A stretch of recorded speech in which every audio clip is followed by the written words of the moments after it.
Hello and welcome to episode 10 of The Snapback. Yeah, your favorite Marvel Snap podcast. That's what we are I now. did not sign up for this. Excuse me. I mean, did I walk into the wrong room? Is it like... What's in your shop today, Angel?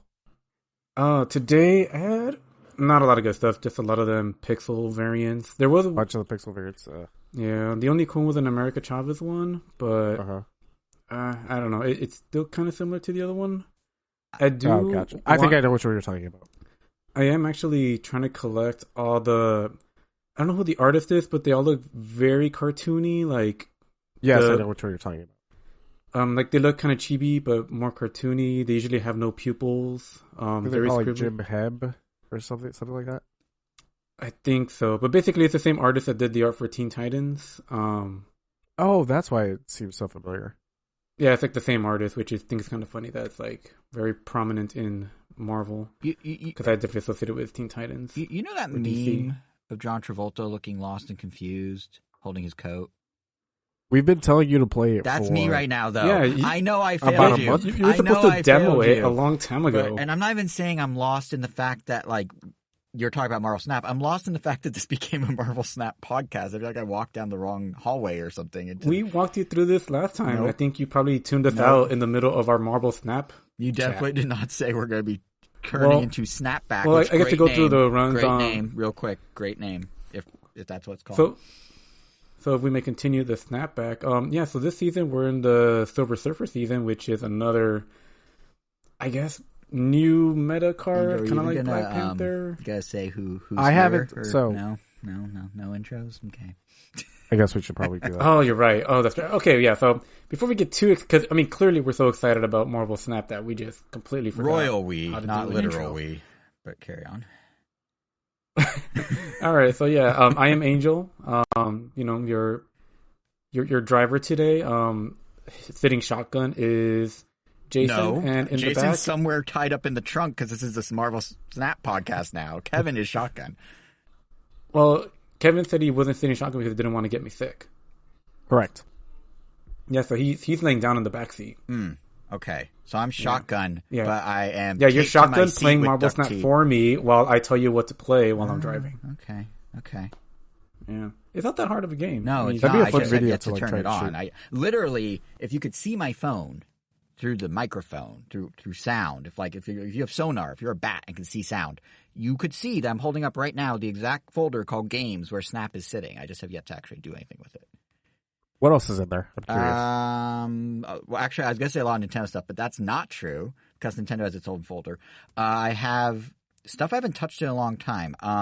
Among Us, HQ. Remember HQ Trivia, which I don't even think works anymore? I still have the app. Words with Friends, Tetris, Letterpress, Spell Tower, Super Hexagon, great game.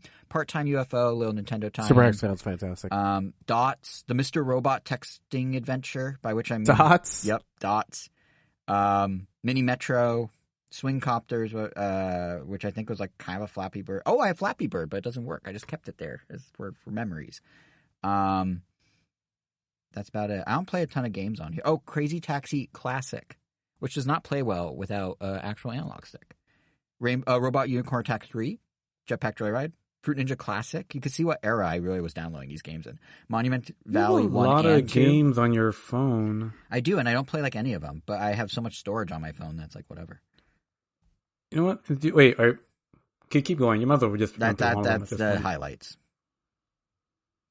But separately... Because you don't delete anything, huh? Because you're like a literal digital hoarder? Of sorts. I cleaned up my phone a while ago. Separately, I do want to be clear. I have a Nintendo folder that has, as you can imagine, Pikmin Blue, Mario Kart, Mario Run, Dr. Mario World, which no longer works, Pocket Camp, Fire Emblem Heroes, Dragalia Lost, which no longer works. And yes, I still have Miitomo, and it doesn't do anything. And then separately, I also have a Pokemon folder with Pokemon Go, Pokemon Masters EX, Pokemon Duel, Magikarp Jump, Pokemon Shuffle, Pokemon Home, and the Pokemon Pass, which ended up being a completely worthless app that does nothing. And I don't play like very many of those at all.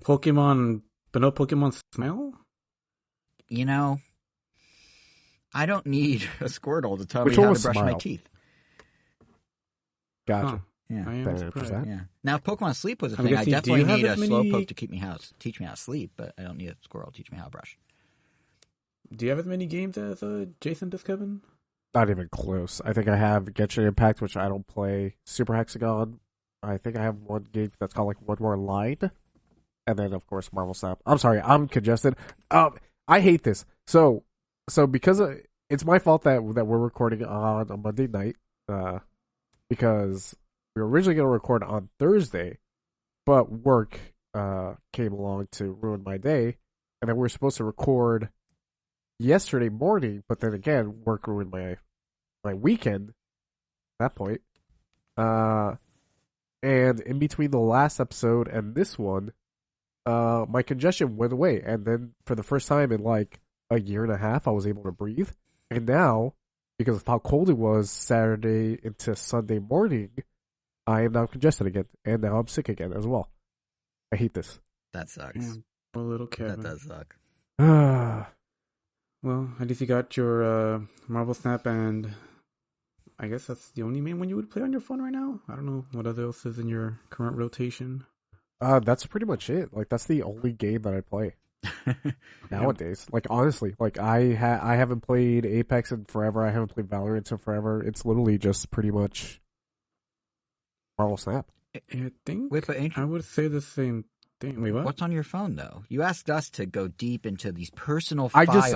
I literally just told you guys no. Super Hexagon. Wait. Oh, sorry. Go ahead. Continue. Yes, yeah. I said Super Hexagon. I have One More Line, Genshin Impact, and Marvel Snap. But what about Angel? He was dodging the question. Oh, I thought you were talking. Oh, that's why I was like, no for a second. But then I was like, maybe I misunderstood. Yeah, no, Angel. What's on yours? I guess on my. Though I have my phone organized, the only ones on my home screen are Hearthstone and Brawl Stars, so I really should get Hearthstone out of there because I haven't really touched it in months. Basically since Marvel Snap came out. But yeah, those three. And then the games that I guess are just here. Pokemon Unite, Santorini, which is based off of a board game, which I recommend. And not it's the a app. Place in Italy, I think? I think it's based off of that because it's a Greek myth kind of game. Oh, right, Greece, not Italy. That makes sense. Yeah, I don't know why I said yeah, but yeah. No, and then I was Pokemon wrong. Go, a Mob Psycho 100 game that I just downloaded because I was excited about it when we went to Anime Expo, but then I never got around to playing it. It's like an RPG. It's like me with Marvel Snap. I have it sitting right here. I never played it. It's like a Crunchyroll game, yeah. Chess, just chess. Among Us, Pikmin Bloom, Lead Chess, which is basically chess but backwards. I'm sorry, you have two chesses? Chesses? Yeah, because one is just normal chess and the other one is chess backwards. Gotcha. Anti-chess. I see. Where you win by getting all your pieces killed first. It's surprisingly deep. Beatstar, which I used to play a lot. I would recommend it to you, Jason. I think you would really enjoy it. I'm pretty sure I did recommend it to you already. What was it? I'm pretty sure I've talked about it. Oh, you mean like how we recommended Marvel Snap to him? Hey, it's on the phone. Your recommendation got it taking up space on my solid state drive here. So, wait, so you do have Beatstar? No, but I do have Marvel Snap.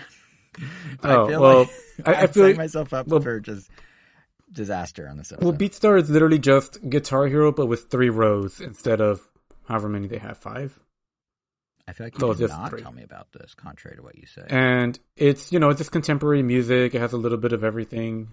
Isn't that just Tap Tap Revolution? Yeah, Tap Tap.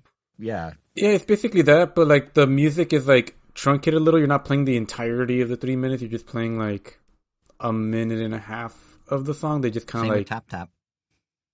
Yeah, I think Tap Tap eventually started going that route. I mean, even from the start, I remember distinctly because that app was what blew up like 303 of all bands and stuff like that. Like I remember that song was like the Don't Trust Me one with the like move your hips like Helen Keller or whatever. That was only like a minute long, and then I heard the whole song. I'm like, whoa, there's like a whole song? Like what? So maybe I should look into Tap Tap. The only reason Beatstar even was on my radar was because they had like a crossover with Brawl Stars, so they had some Brawl Stars music on there, which got me down. And it's it's free to play, but man, it's still kind of there. I haven't really gotten the. It's close to getting deleted, but not quite there yet. I think and then just or go ahead. Sorry. Oh, and then just to wrap up, Pokemon Smile, TMNT. You have Pokemon it's just called Smile. TMNT. I do. Have you used Pokemon Smile? No, but I did download it. You know what? I think all 3 of us Here's a homework assignment for our next episode. When we come back in 2023, all three of us should download Pokemon Smile and brush our teeth with it and compare notes of what we think of it next episode. I'm down. We'll see. Maybe we'll get Pokemon Sleep eventually. But maybe we'll be the 3 downloads that put, or 2, because you already have it, that push Smile over the hump that will make Sleep a reality. We could be the difference. If only. If only. We could have that power. And the power that's inside Pokemon. Gotta catch them all. It's you and me. Anyway. And the final ones that are left are the ones that are basically, I guess, going to get deleted. I just keep forgetting to do so. Which is just a Ninja Turtle game. Just one of those collect heroes and they fight automatically. And then it's a gacha game.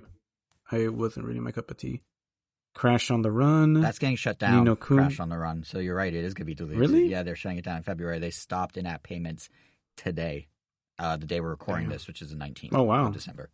Huh. Yep. Look at that. Yep. Ni no Kuni, which I played very little of. And Star Trek Fleet Commander. What? I would not peg you as someone with a Star Trek game.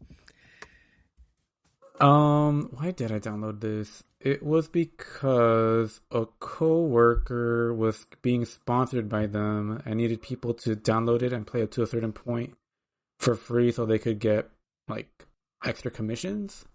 So a lot of us just did that, and I just never got onto deleting it.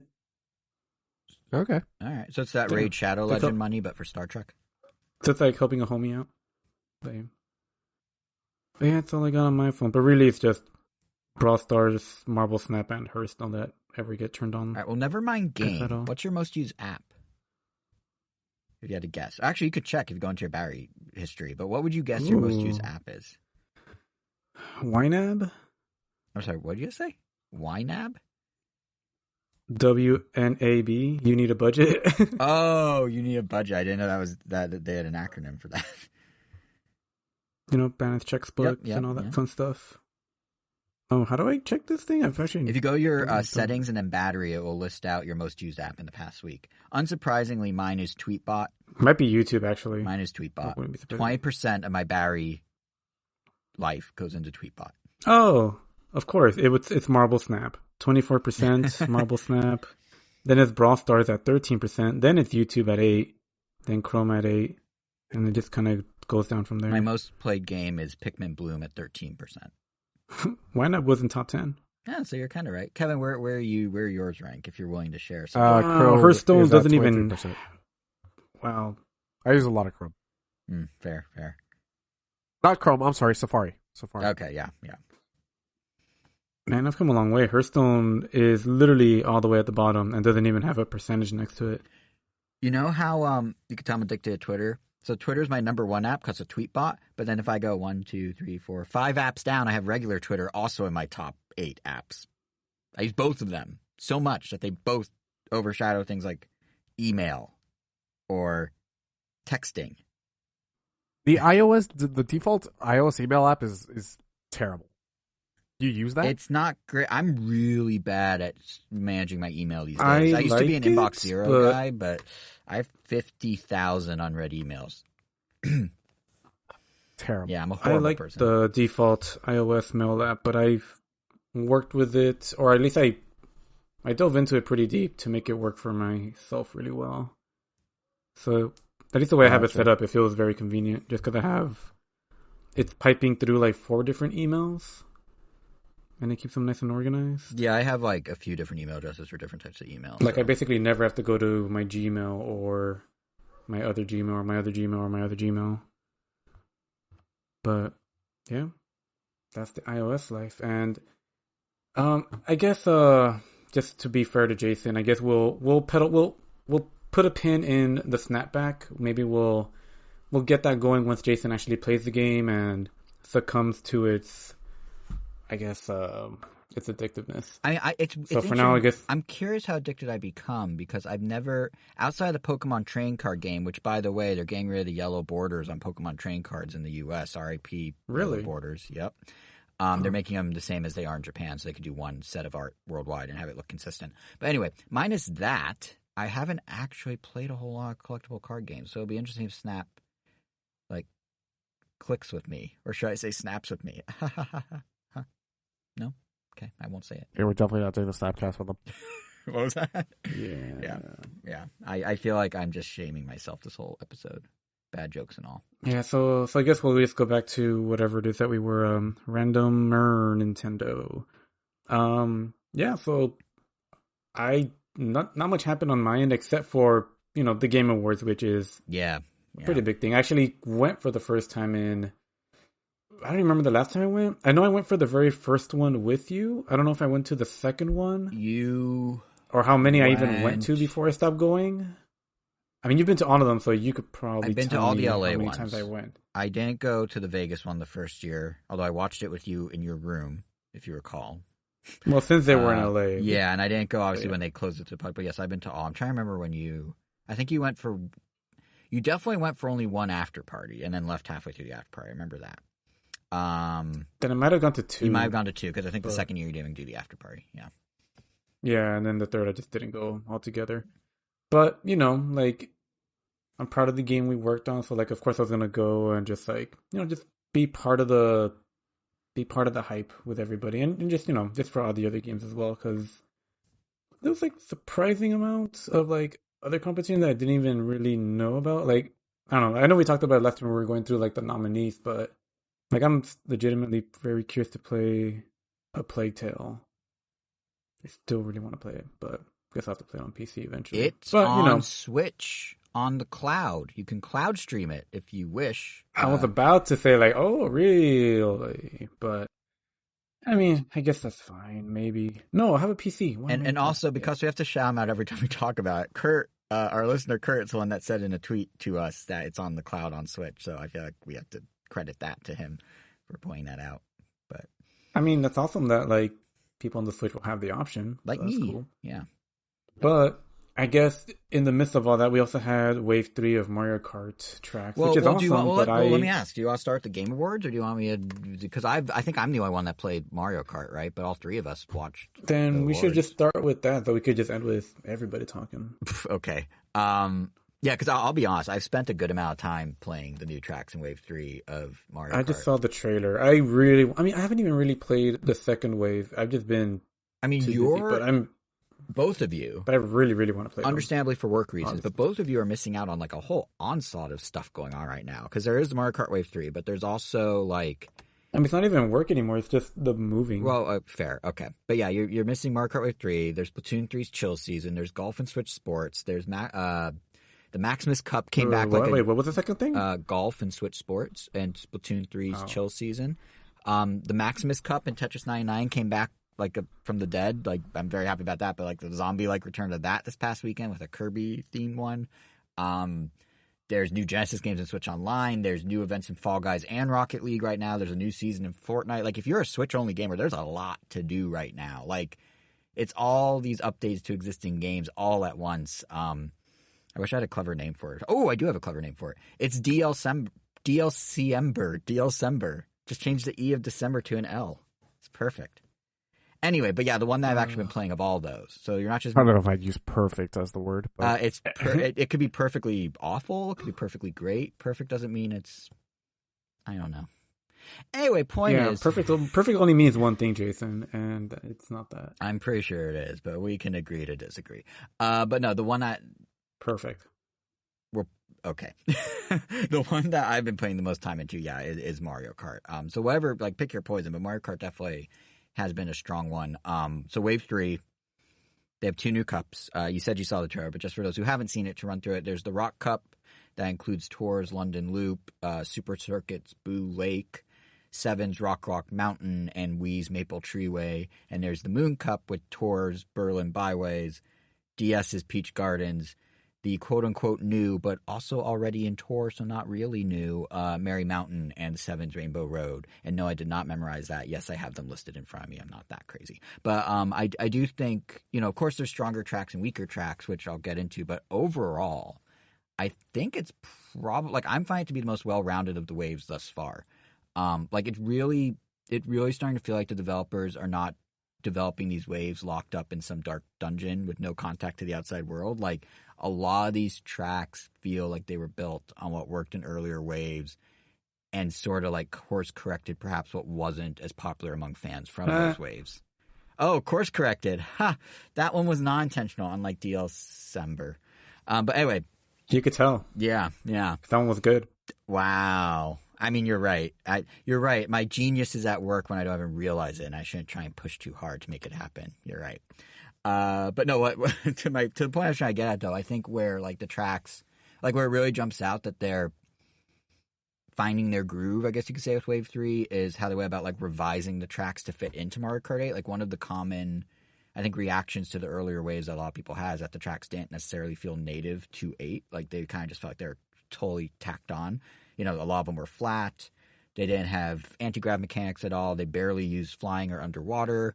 And what's been cool what's been cool to see with each DLC, and especially here with Wave 3, is there seems to be a clear conscious effort to make the tracks feel more organic with the rest of Mario Kart 8. Blue Lake is probably the strongest example of that. You know, it started... So like the returning tracks from the base game, because those definitely felt like they had, you know, a lot of R&D into, you know, retrofitting them to Mario... Well, not even, I guess, fitting them into Mario Kart 8 versus the...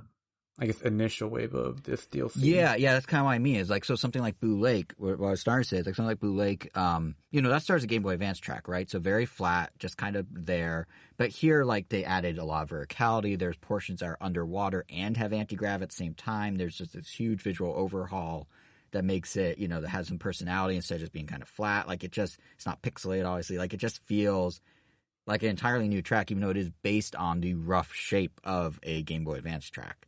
And even, you know, on a smaller scale, like something like, I don't know, Rock Mountain, I guess. You know, that came from what, the 3DS days? So it didn't necessarily need as much of an overhaul from the ground up. It already had hang gliding and whatnot. But even little things like they had the big climb at the end, you may recall, where you have to dodge boulders. That now has anti-gravity and those little pegs that you can bounce off of and spin. Which together, you know, it's a minor thing, but it makes it feel more like the baked-in Mario Kart 8 tracks. It makes it feel a little more connected to like the tissue of Mario Kart 8 versus just this thing that you just download separately completely. I think Maple Treeway is probably another good example of that. What were you going to say? That's good to hear, because like the track that always felt like it was missing from this game was Rainbow Road from 3DS. Yeah. So knowing that was back was very exciting. Obviously, I mean, I didn't play it yet, but I'm hoping it's still as fun of a stage, but mainly just like visually, it just seems like too awesome to not bring over. Yes. And honestly, the rest of the tracks could have just been like Toad Turnpikes, and I still would have enjoyed this DLC pass. Well, that's how I was or with Wave 2, is when they because announced... Toad Turnpike is probably like the track they could delete and the game would feel better for it. I don't think it's rare to me that there's a track that totally sucks and should be deleted, especially now that you can do custom items loadouts, kind of like Smash Bros. Style, where I don't know if you know about this, but you can now pick exactly which items and their frequency and stuff. But especially with that, like tracks that otherwise would be sucky, quote unquote. Like I feel like have a new lease on life. At least more so, right? Because we always had banana only, shell only, banana and shell. But now it's like chaotic, bomb only. Now it says granular Smash Bros. No, you could like literally just like eliminate the one item that you just hate and then just. It's super funny because we always would talk about the next move from Mario Kart has become Super Smash Kart. And we, of course, meant like you put in the characters, you put in the tracks. You know, they did it with Link and Splatoon and stuff. But in reality, they're actually doing it with kind of the structure of the game, like customizing items to the nth degree, DLC that's pulling from past things to get nostalgia going for fans. Like they're doing the Smash formula, just not in the way we thought. So we need a Final Destination equivalent. Yeah. Literally just all the Rainbow Roads. Actually, I guess it's just Baby Park, but with no items. So I guess we're good. Well. The funny thing is, people are going crazy doing Baby Park with only blue shells right now. I've seen so many videos of that. So, kind of the opposite of what you're saying, but that's kind of like the peak Mario Kart. Not necessarily the best type Mario Kart, but peak Mario Kart is just endless blue shells, I feel like.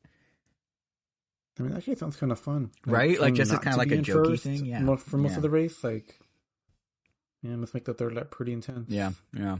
But yeah, no, the thing I was starting to say, though, is that, like, you know, and Rainbow Road, the 3DS Rainbow Road fits it well as well because it has that kind of continuing, you know, it's one long track. It's not 3 laps or whatever. So that plays well with, like, Wario Summit or things like that. Like, they just keep doing these little nips and tucks to make it all feel like it's just part of the whole experience. I mean, I was starting to say before, like Maple Treeway. That's one where it feels like it shouldn't make a difference. But like you may recall in the Wii version, they had those trampoline pads you jump off of when you drive, right? Here they got rid of them because now there's hang gliders. And that doesn't actually change anything. Like, it's fine. It doesn't necessarily feel like an improvement per se, but just because they like worked in the hang gliders and there's like one curve where they added like a little anti-grav pad boost thingy, like it just feels like, oh yeah, this does belong here. While I feel like Wave 1, there's a lot of them where it's just like, what? This just feels like they just copy-pasted some old layout from the Super Nintendo. You know what I mean?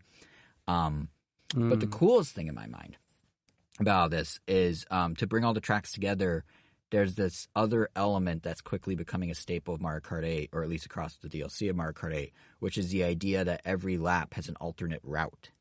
So this very much started as just kind of a clever method to represent the multiple versions of Tour's city tracks. When you play it on mobile, like there's like 4 different versions of London or whatever. So they combine them into a single 3-lap race in Mario Kart 8, and each lap is a different route through the city or whatever. But they're kind of fleshing it out in more ways now. Like, I think first off, much like we were saying about Rainbow Road, I think it really complements the longer single track, like the longer multi-checkpoint single path tracks like Wario Summit or some of the Rainbow Roads. Well, I think Rainbow Road was already like yeah, no, that. it was. Well, at least the 3DS Yeah, one. and that's what I'm saying is like I think it's great that like they're doing more of like tracks don't have to be cookie cutter. You go in a circle 3 times. You can have one long track like Rainbow Road. You can have alternating paths down a track. And I think that's really cool because it just makes everything more interesting, right? Like more variety. But what's Yes and no. I mean, yes, when it's like a brand new track, but it really irked me, and I know a bunch of people when they did that to N64 Rainbow Road, because part of its appeal, I think, was the fact that it was ridiculously long. Yeah, I don't remember. Did they truncate it? No, it's just one lap. Oh, right. It's just right. Well, that's what they just split the one lap into 3 sections. And I think they're still trying to figure that out a little because, like, in Wave 3, what they did now is Peach Gardens from the DS. It is. Oh, don't tell me it's one lap. No, it's 3 laps, but the third lap they flip and you go through the garden the other way. Like, in Peach Gardens, you're always coming from the back to the front, so all the statues are like facing the wrong way. All the hedge art is facing away from you. In the third lap, you now I would not have remembered that at all. Well, I just know you go through the Chain Chomp Garden. That's still there. Yep. But the third lap, they switch it on you. I don't remember. They treat it more like a city, one of the tour cities, where like the third lap is a slightly different route through the same thing you've been before, just from a different perspective, kind of. So you're now coming through the front of the garden instead of the back, and that's something that obviously the DS one didn't have. But I thought that was a cool way to kind of like bridge together. We have legacy tracks that do stuff. We have tracks that are long. We have this, we have that, and it all kind of feels like one cohesive package now, which is kind of cool. That's not to say there still aren't improvements or learnings that they can take away even 3 waves in. To the point of the alternating routes, and to your point about Rainbow Road, maybe they thought it was too long because they truncated it. As neat as the alternate routes are, they kind of can make tracks feel really long. And perhaps more so, they make the map of where every racer is essentially pointless. Like the Berlin track, Berlin Byways, good example of this. The map literally looks like someone just dropped a plate of spaghetti on the floor and like each noodle became its own lap. But good luck figuring out like where one noodle ends and the next begins because it all is the same flat one color of white with just drivers all over it. So it really negates any real usefulness of the map. You're trying to say, well, who right behind me has what item? Because it's just like this hodgepodge. So they still have to kind of work that out a little. I think similarly, I think as much as I enjoy like the theming of something like Merry Mountain, which is this big, perfectly timed Christmas track, as much as I like the look and the aesthetic, and admittedly it's fun playing, it really feels like because they're trying to like hone in their ideas over these waves that they just are doing a second pass at the idea of what last wave's Sky High Sunday was. Like both are these incredibly vertical tracks. You're driving up through a town. The only difference is Sky High had a camera that felt a little too zoomed in, and Merry Mountain doesn't. They like scooted it back, which is great. But do we need 2 tracks and one's just slightly more zoomed in than the other, and they kind of play the same? I don't know. So I guess to the point of them learning from past waves, they learned and implemented a better super vertical track. So that's cool, but it doesn't really feel that different that I felt like it was necessary. I don't know. Yeah, so that's kind of where it's at. Like they're still kind of figuring it out. I think in terms of like broader opportunity for growth with the next 3 waves, because we're now at the halfway point, I think the real biggie is there's still room to hone the visuals a bit. Clearly, there is a difference in the style of the DLC's art versus the main game. Like, the entire style at play for how just the graphics are done is different. Because it's all based on Tor, they're keeping a lot of simpler geometry, general feelings of kind of more squared off things, I guess you could say, which is fine. I think there's still a lot of cool stuff they can do within that. Like you mentioned Rainbow Road, the 3DS one, it looks great. Like, it looks so good in HD. Like, it's so vibrant and colorful, and it's great. And even a track like the Berlin one, there's fun attention to detail. Like, the Berlin wall has Mario-themed graffiti on it, and then thwomps fall out, like the wall coming down, like thwomps fall out as you drive by, which actually, now that I'm saying it out loud, is maybe a little odd. Like, I guess it's clever, but, like, what does that mean? Were thwomps involved in the Cold War? Is there, like, a geopolitical... Was the Mushroom Kingdom involved? Like, do they have a side? They're a monarchy, so does that mean they side with the USSR because they weren't democratic either? Is the Mushroom Kingdom communists? Like, are all the coins scattered around, like, wealth distribution? Like, what is that? But yeah, it's kind of weird that Thwomps fall to the wall. But my point is, though, something like London Loop, which is the very first one in the Nuke set, definitely feels very rudimentary compared to some of the core Mario Kart 8 tracks you've been playing since they were on the Wii U in 2015 or 14 or whatever. So, since they're able to now bridge the tracks in terms of gameplay ways and the cool course design ways, maybe there's an opportunity here for these next few waves of DLC to bridge the visuals a little more. Like, it's not necessary. It's certainly nothing to complain about, given how cheap all these tracks are. I think we did the math when the first wave came out. It was like less than $1 a track or something, because it's 48 tracks for $25, or they're all free with Switch Online expansion pass. So it's like 50 cents a track practically. But they're nailing the rest of the integration so well now, for the most part, that maybe the next move as they continue to kind of understand the ins and outs of this is maybe it is to get the visuals a little more in that same lane. I don't know. But as is, it's been a lot of fun, and I probably said way more than anyone would have guessed I could. But yeah, I'm enjoying it a lot. So that's Mario Kart, and that's me talking about it. Wow. Well, definitely a lot in there. Yeah. I did not think I'd have so much to say, but once I started going. Well, I'm just looking forward to trying it even more. But at this rate, I mean, what's the cadence been so far? They're doing them, I think, like every 3 to 4 months, roughly. I think, like once a season. Like they did March, then they did like sometime in summer. Now they're doing like kind of holiday. They did like late summer, I think. So I would guess the next one's gonna be March or April of next year. Yeah, I'm guessing realistically, I won't really be able to dive into all these movie shows and games that I've been really wanting to play until like February. So at least I won't have to wait too long for the next one if that's the case. But oh man, is February going to be a nice catch-up month? But yeah. But besides that, I guess we got Game Awards, and if I do say so myself, I feel like I did very well as far as like my predictions that we had in the last episode. Right. I think I got almost all of them right, except for the ones where I was forced not to pick God of War, in which case I felt like I would have done even better. Which is fine, because God of War ended up being the biggest winner of the night. So you did very well, both with your guesses that couldn't be God of War, but when God of War was the winner, you also did well because that's your game. So you win either way. Except when Turtles lost.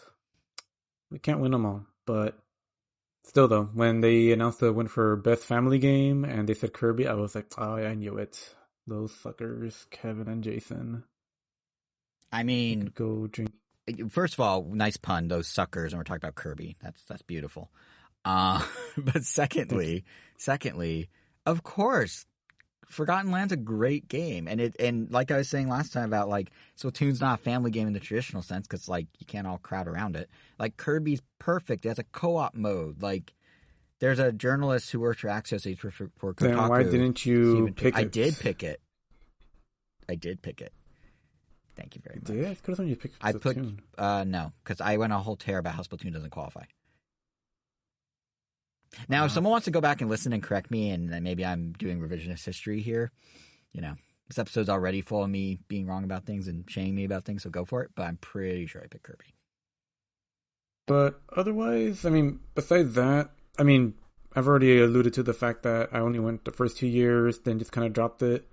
Because in general, like award shows just aren't really my thing for the most part. Like I am more than happy just catching the results later and just kind of going through like, okay, cool, they got this, they got that. But, the only award that I guess like I would pay any kind of attention to are just the ones that I don't even know. Like it's just kind of random sometimes. Sometimes I care, but never enough to really watch the whole show. But that being said, it was pretty entertaining. I would say more entertaining than other game awards I have watched in a while. But I felt they went way too hard with the game announcements. Like it just felt like, sure, they're always going to be there, but there were just so many. They came in like batches of 3 or 4, which or is something. Weird because I feel like this year had even less than last year. Really? Wow. Maybe it was just the pacing or the structure that made it feel this way for me. But I just felt like I couldn't remember half the games by like the halfway point. I barely remember any that were announced now, except for like the Transformers one, because that one was just so out of left field. The ones that stand out are the ones, and this is why I think literally that and Diablo. I don't remember anything. Yeah, and Diablo's what I was about to say is I feel like Horizon. Yeah, there's a Horizon expansion that's set in Hollywood that was teased. But yeah, just that one, Diablo and Transformers. I think the stuff. Well, it's interesting because like there's two pieces to it. One, I think the stuff that's most memorable for the biggest audience is going to be stuff that gets the extra attention. So having Halsey pop out and sing for Diablo as a surprise, that's going to be memorable. Having for the Star Wars fans, having like not just like here's the Star Wars trailer, but like they did that weird thing on stage where it's just like they just panned a camera across the set and then there it was. Or like they did like some set pieces, if you will, for a few games. Kojima coming out for Death Stranding 2. Like they did things where it's like this is a game. I forgot they announced that game. Yeah, but my point is like for a lot of people, those were kind of the like earmarked moments because the awards are basically like you're gonna see a YouTube playlist for most of the night of just random announcements, which will be big. Ken Levine's next game, that's big in concept, and they'll be small, like Nintendo literally being like, here's some DLC for Fire Emblem.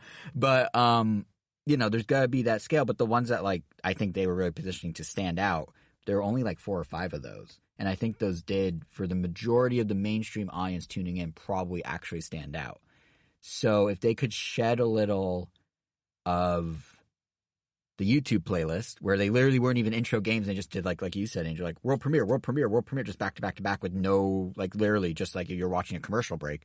Like if they could scale that back in concept and do more like memorable on stage moments and involve the creators and that sort of thing, that might be more the balance they need to hit.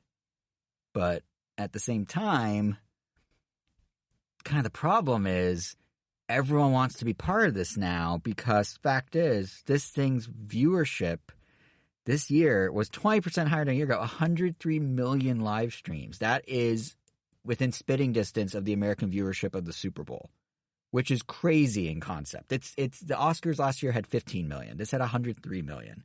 So in fact, it's exceeded past Super Bowls. I think last year's Super Bowl was like 112, but a couple years ago, Super Bowl was like 98 million. So it's had more than the Super Bowl. So like, I could see why everyone's scrambling, be like, Jeff, let us show our game, and Jeff being like, well, I'll be diplomatic and show as much as we can. So okay, but I think it would be in their best interest if they did curate it a little more, just a little. Just a little. I think as much as we always whine about, like the hardcore gamers always whine about, like, oh, well, it doesn't focus on the awards enough. Like, why are there, parts where Jeff is just reading off some award winners without even letting them give a speech, all that. And he's even admitted, like, they rotate which awards get a speech every year. So, like, this year music did, but next year it won't. But one year's, like, adaptation might, like, that sort of thing. I think at the end of the day, like the trailers and the attention that they generate and the announcements that come out of the show are like, we're at the point where they're kind of E3 scale. And it's clearly driving a lot of eyeballs to this. So if he's using that as a way to get the mainstream, not hardcore gamers to just tune in and see what gaming's doing for a day. And then he's using, I don't know, folks like Al Pacino or Halsey as kind of like the equivalent of like when like Michelle Obama shows up at like the Oscars, like she's not in movies. But, it's like a crossover really moment. Stood out and not in the best way. What was that? Al Pacino really stood out, and not in the best way. Poor guy couldn't read the teleprompter. They put him too far back, or they put the prompter. Yeah, too far back, but it wasn't his fault or anything, but just like it felt like an out of touch pick. But I mean, I get why they picked him. Yeah. But like to me, it just felt like I don't know, like Jack Black would have made more sense. But I mean, yeah. Well, we did sort of get Jack Black. We got Keegan-Michael Key promoting the Mario movie, so there was that. But no. But my point is like all these moves that were like at sometimes like. That's how you get people that don't pay attention to the ins and outs of the game industry to pay attention. And clearly they're paying attention. And clearly, I mean, contrary to what you're saying, Kevin, I felt like this year had a lot of big announcements. Maybe not ones that resonate with each of us personally, but just like in terms of like this year in general really felt to me like we were at the cusp of like an industry that has like matured into something like the movie industry. Obviously, in terms of the revenue it generates, it's there. Obviously, in terms of the player base, it's there. Like there are more people buying and playing and spending money on games and probably going to movies or watching movies or whatever. But, especially if you count like phone games. But the way that they were focusing on like the individual like big names, which granted development studios are a whole bunch of people, but the way they're like, here's the new game from Ken Levine. Here's the new thing from Hideo Kojima. Look who's in the crowd. It's Reggie and Phil Spencer and then Joseph Fares. And like the way that they were doing like Oscar style like crowd work and that and like being like, here are these luminaries of the industry who are like really showing you what's next. Like that felt the most analogous to when they're like, James Cameron's here because he has a new Avatar coming out. Like that's the closest I feel like gaming has gotten to being like, here's a name doing a thing that the mainstream can latch on to. Is like, that's someone important in gaming. Which before I feel like it was always just kind of like, here's some games. EA has a game. Isn't that cool? But now it's like, oh, well, From Software, they won a bunch of awards last year. And now they're back to announce Armored Core 6. Like, it's very, like, specific people, specific studios. Like, it felt very much like they were trying to sort of make it palatable for the mainstream. Like, this is why you care, because this guy's a big deal. And here's why, and here's what he's doing next. Which I don't feel like they did in the same way in past years. So I thought that was kind of interesting. It kind of feeds into the whole, like, maybe it's not for us hardcore folk as much as we like to think it is. Yeah, I guess it's not for me, but you don't watch award shows in general. I still had fun though. It was still fun in general. I mean, I got to see you, got to see some other friends. It was one of my friends actually that decided to stay and just mingle after. I left almost right away, like after the show was over. But I should have just been sticking with my other friend because he later got to take a picture with Kojima, and he also ran into Grant Kirkhope and took a picture and chatted with him. Well, I hope wherever he met Grant Kirkhope is not where Grant Kirkhope 2 days later was like, oh, I have COVID. He got COVID at the Game Awards, he claims. I should let him know. I mean, this was a week ago now. I'm sure he's in the clear at this point, but that's true. But yeah, like hopefully wherever Grant Kirkhope was exposed, your friend was not. But yeah, and that's one of the fun things about the Game Awards. That's why I always like going in person. Is to your point about he met Kojima, I did this. Like, it's really cool. The reason I go every year. Well, one, I'm a sucker for spectacle. Two, I'm a sucker for game industry stuff where people come together. But three, like, people are actually, it's the same as two. People are coming together. Like, I really like the idea of, like, we can have our console wars and we can be annoying about, like, oh, well, Xbox or PlayStation, Switch is this, Steam Deck is that. Da, da, da, da. But, like, at the end of the day, it's really cool that, like, everyone that has clearly this shared passion for interactive entertainment is able to kind of put that aside, come together, and just, like, hang out and celebrate games, even if that celebration is kind of this, like, mainstream palatable, like, here's a bunch of new games to check out, and also here's, like, 2 awards on the side. Nonetheless, it's the one time, the one place where gaming isn't, like, siloed off. It's not like, okay, it's the Microsoft time. Actually, Microsoft had nothing this year, so that's a bad example. But it's not like it's like, here's the PlayStation hour, now we'll do the Nintendo hour. It's all intermixed. Like, even when you go to E3, it's like, here's the PlayStation booth, and they have a press conference. Here's the Nintendo booth, and they have a press conference. You go to one, you go to the other. They don't cross-mingle. Like, people would be like, wow, Miyamoto looked at the Xbox booth? That's crazy. Like, the idea that, yes, one developer went and looked at another studio's booth? Wow. Like, the fact that that was considered always a big deal, I feel like the Game Awards helps to kind of break down those barriers a little and be like, everyone's in this together. Like, everyone that's a fan is a fan for the same reason, ultimately. So it's cool that there's that sort of bridge that the Game Awards forms, even if the show itself, isn't maybe catering exactly how we want it to the right type of people. That's my hot take, at least. I mean, Kevin, you're watching from home. What did you think? Pretty spicy. Thank you. But Kevin, you're watching from home. What did you think of the whole thing? You said it didn't feel like there's a lot of big things for you, right? What's up? You were saying that like this year didn't feel very big to you, huh? For the Game Awards in terms of announcements or anything? No, not at all. Nothing jumped out as like a thing you want to play? Like clearly not, because I can't even remember it. Like That's fair. I will say, sitting there in the theater, there were a lot of game announcements that came and went. I'm like, okay, and just like I couldn't tell you what. Like Angel, like you were saying, I don't remember a lot of them. Like they just kind of went in one year and out the other. Like, can you bring up a list of games so that we could talk about about exactly what I could find one. I mean, there are like 50 reveals. Okay, Armored Core 6. Death Stranding 2. Armored Core was the only one. I'll admit, Armored Core did take me by surprise, but only because it's from software game. Yeah, yeah. That was the only reason that I was like, oh, interesting, Armored Core. There was the new Star Wars. There was the new from Ken Levine. I forgot what it's called. Jaded, Jacked, something like that. Let's see. I just pulled up a list because. Wrong Game Awards. I was about to read the 2021 list. That'd be kind of weird if I'm... Actually, what happened to some of those games? Where'd the Wonder Woman game go, for example? There's a Hellboy game. There's new stuff in Among Us. There's a release date of Street... Had a cool look because it just looked like the comic. Kevin, I'm disappointed in you. Hades 2. Oh, totally forgot. Totally forgot about that. Hades 2. Hell yeah. I mean, doesn't that say a lot about the structure of the show? It does, and I think that goes back to like Hades. It was announced pretty early. It's the second announcement of the night, I think. Yeah. Yep. And the problem, and that's the thing, like the ones that we all gravitated towards were ones that like had a stage presence, or like Jeff hyped up, or they had like Halsey come out, or they had the creator there. Hades, Jeff was just like, here's this company that won stuff last year, check it out. And that was it. He had like 2 sentences top, so it did get buried, yeah. Judas, that's the one from the BioShock creator. Celeste the creators have a new game coming out. Tekken 8 had gameplay, Diablo 4 at its release date. There's the new Mario movie clip, which I know we're in a media blackout, but I just want to say, I'm not going to spoil anything. I think Nintendo might be showing too much of the Mario movie too quickly now. Like, oh, Nintendo showing off too much. I know, before the right? release. I'm glad I haven't watched any. No way. But like I'm still This is totally unlike them. Yeah. Do you remember Mario Kart 8 Vanilla, Jason? Do you remember? That's also Nintendo.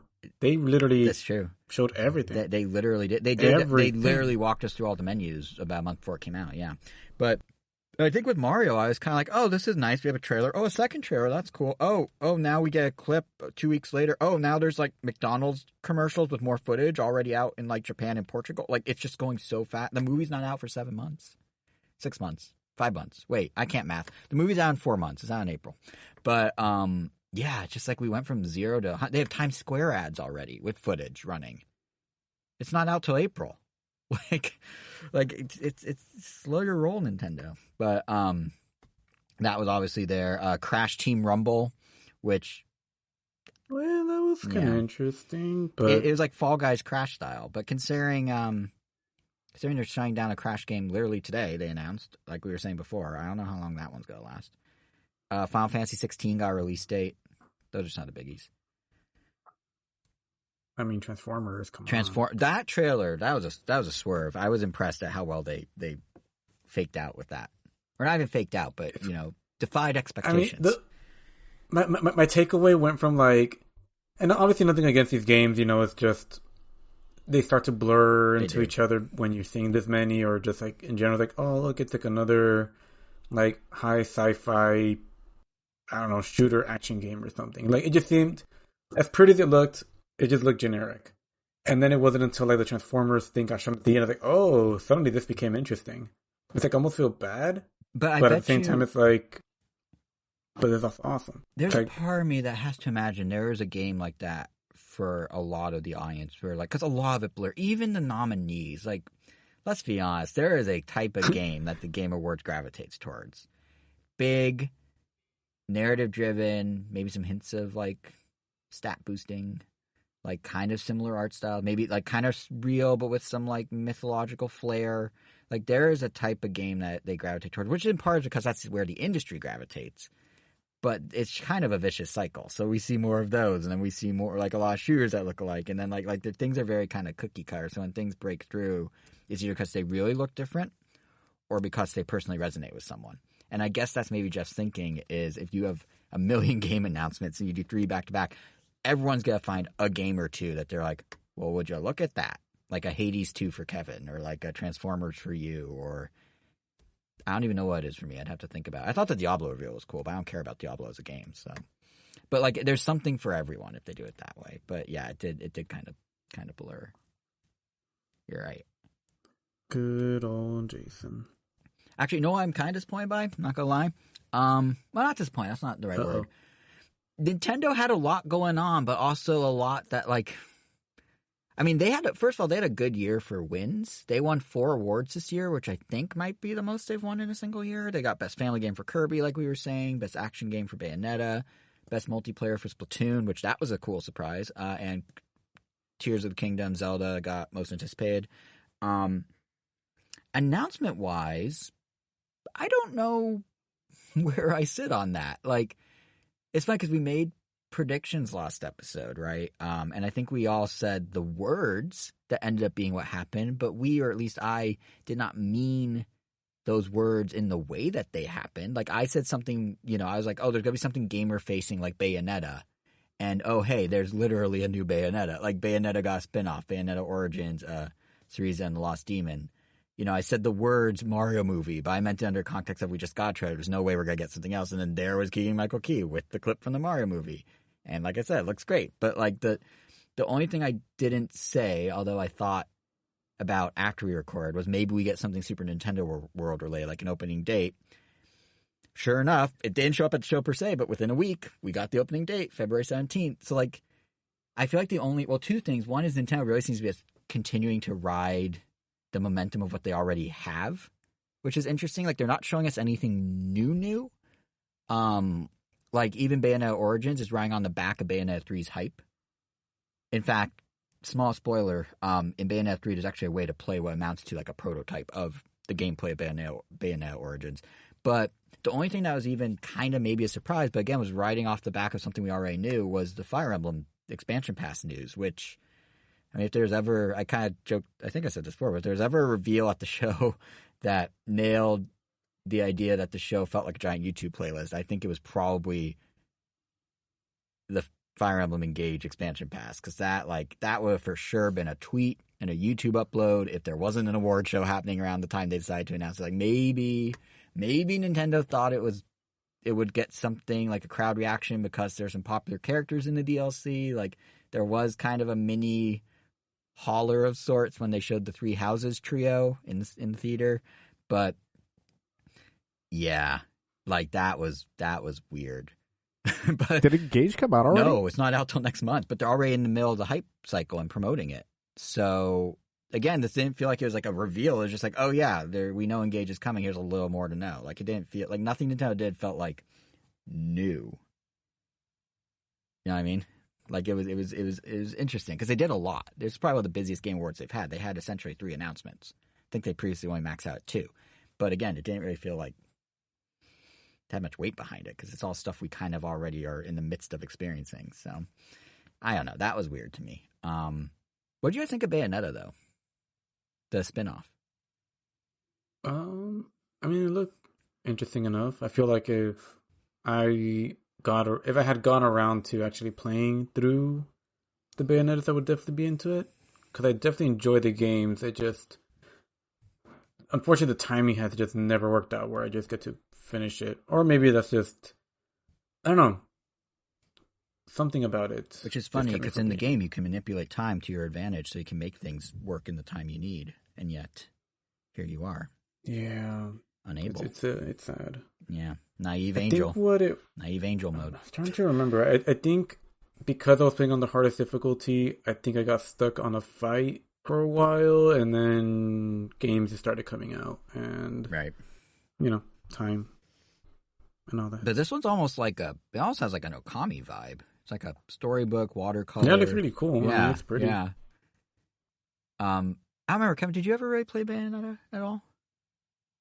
Barely. That's where I'm at. I remember catching the the tail end of that announcement, and I didn't care to even see the rest of it. So, it was definitely like, I don't know. I feel like they're not targeting quite the same crowd as with regular Bayonetta. Like, I feel there's a part of me that feels like this is a play to somehow expand the reach of Bayonetta by making something that's not like rated M for mature. Like, it's not mature. Like, it's almost like an evergreen in reverse, where like Bayonetta herself has a ton of attention because she was in Smash and stuff, but maybe not everyone is like of age to play it or wants that intense of an experience. Maybe, you know, I made the crack second ago about Naive Angel mode, but now I think about it, like, that was kind of the first move Nintendo had to sort of like loosen up Bayonetta to be more accessible to a broader audience. You don't have to have the craziness. You can have like Naive Angel mode. It's a little easier. She's wearing more clothes. Like, it's a little like calmer.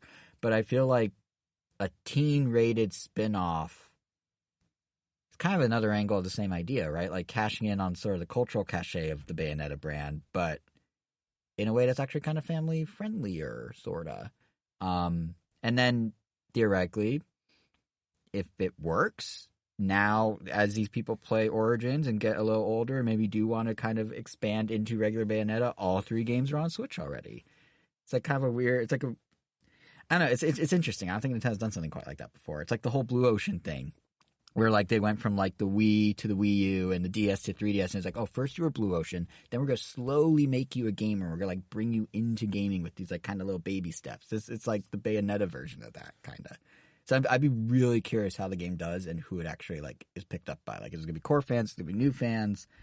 It'll be interesting. It comes out really soon. It's out in like March, so we won't have to wait very long. But that was definitely my thought coming out of it. Wasn't even like, wow, I want to play that, or oh, I don't care about that. It was just like, what an interesting like marketing decision to do a whole calm, serene, not nude Bayonetta game.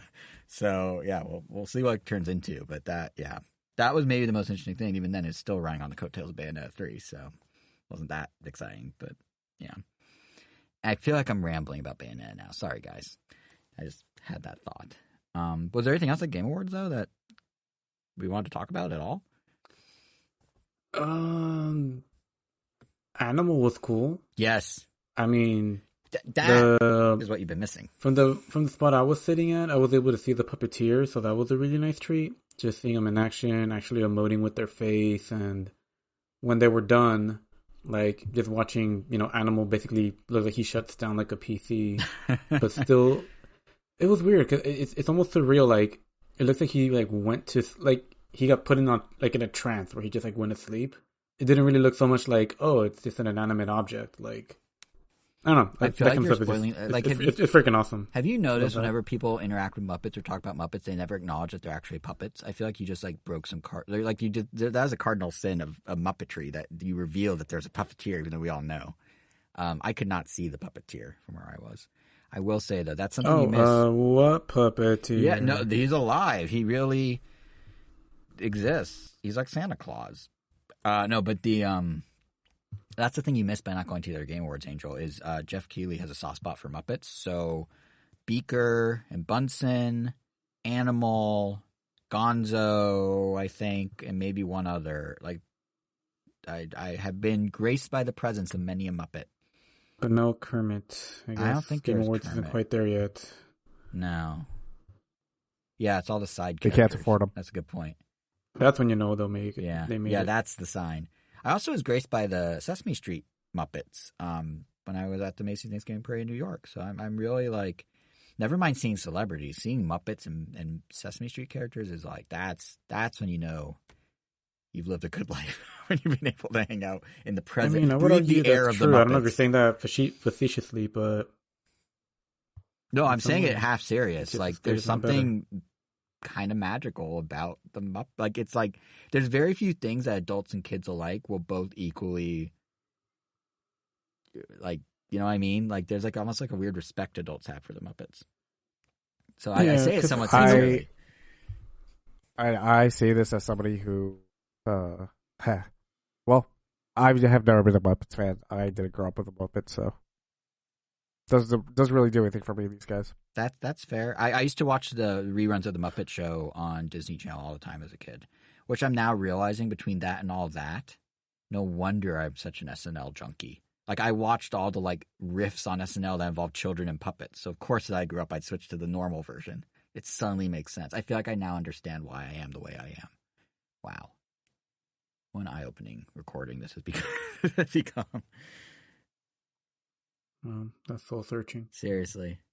Speaking of, real quick, I know, Kevin, you don't understand why I watch SNL. I'm just going to throw it out there. Someone on that cast, multiple people on that cast, are obsessed with Nintendo. Every episode, almost every week. I can't wait to see it now. Like, no, but I'm not trying to convince you to watch. I'm just saying, like, something shifted in SNL in the last year. And it's not saying you need to watch it. I'm just saying something happened with the new writers or something. Every single week, there's a Nintendo joke now. There's some Nintendo reference or Pokemon or something. And it's just like, wow, like, does this mean... For better or for worse, because the last thing that I want to think about is Nintendo and SNL. Well, after that, Elon Musk it. Oh, God, I didn't think of that as an example. Yeah, no, but like they had this past weekend, they had a comment about, because Trump is doing those NFT cards, and they made a reference to Pokemon cards. And they like called out Nidoran male and Nidoran female, like by name. Like that's a deep Pokemon reference. It's not just like Pikachu. But then I realized, and this is what makes me kind of sad about it, if SNL is referencing Nintendo, that means Nintendo is now old enough, and we as consumers of Nintendo and video games are now old enough that there's cultural cachet around it where everyone grew up with this shared experience and are now the adults running the TV shows and are able to reflect on that shared nostalgia, which means we are just old. That's what it actually means. Even though it's like, oh, cool, they're referencing Nintendo. It just means, no, we're now old. The things we were into as kids, everyone was into as kids, and now as adults, we look back on them fondly, but kids are into totally other things. We're just old. So. Well, it's a good thing that I don't care for SNL, so. I mean, regardless, you're old with us, so welcome to being old. Sure, but I'm not getting that existential dread just because it's like I'm really SNL. going through things this episode, huh? Soul-searching, existential dread. Yeah, I'm just going to stop talking. Well, I guess with Jason done, I guess we have no one to carry the show, so unless anyone does have anything else to add, I guess we could just kind of wrap it there. And a nice tight 1 hour, unlike the 3-hour behemoth that is the Game Awards. Remember when Jeff Keighley said it'd be 2.5 hours and that was 3.5 hours? Good times. Good times. Indeed. Wait, was it? I think if you count the pre-show, I think we were walking out of the theater at 8 and it started at 4:30. Jeez. Yeah. Wow. Wow. Well, not getting that time back. But it was, like I said, it was fun. I don't know if I would do it again unless I have more of a stake in it, or Ninja Turtles, or maybe if this Transformers game is up for Game of the Year. We'll see. I mean, at the very least, I'll have it on in the background, which is like the minimum that I do. I'll be there in a chair, as usual, every year. But yeah, let me see how many of these things I remember for the housekeeping. Mm-hmm. So this was episode 10. You could find us on, oh my god, all right, off the top of my head, Google Podcast? Yes. Is that a thing? That is. It's what Android uses for podcasts. Spotify? Yes. iTunes? It's now called Apple Podcasts, but yes. Apple Podcast? Stitcher? Same as iTunes. Stitcher, yes. I'm guessing there's one more on the actual website, randomnintendo.com. Yeah, but we never plugged that, which is weird if you think about it. But yes, we do exist at randomnintendo.com. There's a few others that aren't quite as big. Actually, I take that back. Amazon Music's pretty big now. So Amazon Music. Amazon YouTube. Music? What else? YouTube is actually the number one destination for listening to podcasts. Bet you didn't know that. Really? Yep. Huh. Because people just throw it on YouTube in the background. And now YouTube has handles. I looked into this since the last episode. So you can now find us at youtube.com/@randomnintendo, like @randomnintendo. You don't need to remember anything else. Did. Nice. So we are on Twitter and YouTube at the same handle of Random Nintendo, which is really convenient to memorize. So besides YouTube and Amazon, was that it? You could throw in iHeartRadio if you want. You can get real crazy and be like Podbean, but we never say Podbean. But that's the thing. But you upload it on Podbean anyway? I upload it to one place, which is our server, and then we propagate it out everywhere. It's like syndication style. So how it works, if you want to get into the nitty-gritty for a millisecond, is we upload it to the server, it's crawled by iTunes and I believe Spotify and someone else, and then everyone else piggybacks off that crawl. We have one RSS feed that everyone can access, but that RSS feed is hooked into manually by us I think Spotify and Apple and Google. And then from there, the other podcast apps just kind of use the libraries that exist on Apple and Spotify and Google and run with it. Maybe Amazon we manually submit as well. And YouTube. Then out of curiosity, as well. What makes Stitcher so special that you call that one out in particular? It is or was rather large, and it's actually available in car infotainment centers. So you can be driving a Ford, like a Ford whatever, even if you're using weird Ford Sync and not like a car. The 2016 Ford whatever. Yeah, you know, that really cool car everyone loves, the Ford whatever. The Ford whatever. Listen, I just need to get from point A to point B, and that's why I got a Ford whatever. But yeah, whatever Ford you're in, let's say a Mustang, if you don't have CarPlay, if you don't have Android Auto, their baked-in infotainment has a podcasting app, and it is Stitcher. I think I looked at the numbers once, and I think we're available in 3.2 million cars, or were at one point in time. So that's why I call it out. Wow. It's pretty good. Yeah. Wow. And yet our listener count is still 5 people. No, it's higher than 5. But yeah. Let's see, what else do you do after? Follow us, Twitter, at KVN Gomez. Go me. KVN Gomi. And at JSR8. 7. For Jason. 7. And Weiro, WEIRO_O for me. You know, I learned from Angel yesterday. Kevin, you probably know this because you know Spanish, actually. But Weiro means cockatiel in Spanish. I did not know that. No, not in Spanish. That's just another name for them. Oh. Well, now I just sound... Wow. Well, I'm glad we went full circle on shaming me this episode. Great. It might actually be more commonly used in Australia where they're natives, and then they pronounce them there Weiro, which makes sense. But depending where you are. I feel like I had my mind reblown since it was first blown yesterday, but blown under false Spanish is just cacatua. Oh, well. We can edit this in post, right? We could. He thought he was so cool. I thought I was so cool, and I was anything but. I was put in my place. But you still learned that it's just another name for Weiro. I mean, for cockatiel. Yeah, but if I went on Jeopardy and they're like, what's the Spanish word for cockatiel, and Weiro was an option, I would have not gotten the money. Well, if you were in Jeopardy, you wouldn't have options. Oh, true. Yeah, true. That's a good point. If I'm on Who Wants to Be a Millionaire, I was about to say Who Makes a Deal. That's not even a thing. Who Wants to Be a Millionaire? And it's like, I would have lost. I would not be a millionaire. Well, on that note, I guess you've talked enough. Let's see what thick Kevin can give us as a final word. I can't do this 2 weeks in a row. Have Jason do it. I've said so much. I did consider that because you did do it last time, but I'm host, so yeah. Has the host ever thrown to themselves for the final word? Yeah. Angel, can you throw to you? I could, but I want to throw it to Kevin. Catch us in 2 weeks for another episode of Marvel Snapchat. Snapchat. Is that what we called it? You call it Snapback, but Snapchat's even better.